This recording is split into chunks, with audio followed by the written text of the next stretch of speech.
No drugs in Surat city અભિયાન અંતર્ગત Uttarayan railway overbridge પાસેથી ₹3 લાખથી વધુ મેફેડ્રોન ડ્રગ્સના નોંધાયેલા ગુનામાં વોન્ટેડ આરોપીને ગણતરીના દિવસોમાં સુરત શહેર ક્રાઇમ બ્રાન્ચે ઝડપી પાડ્યો છે.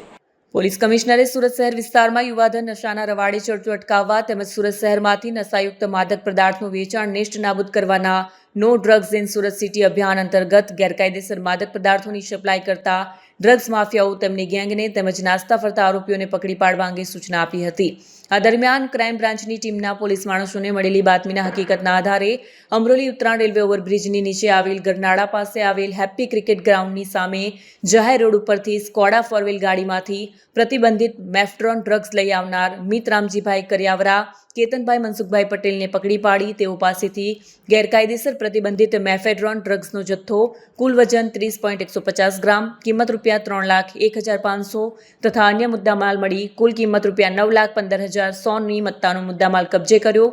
જે ગુનામાં મેફેડ્રોન ડ્રગ્સનો જથ્થો મોકલનાર સુરત ભાટેનાનો રહેવાસી ઇમરાન શેખ નામના ઈસમનું નામ જાહેર થયેલું. તપાસ દરમિયાન મજકૂર વોન્ટેડ આરોપી ઇમરાન ફિરોઝ શેખને આજ રોજ ચોક બજાર વિસ્તારમાંથી ઝડપી પાડી કાયદેસરની કાર્યવાહી કરી હતી.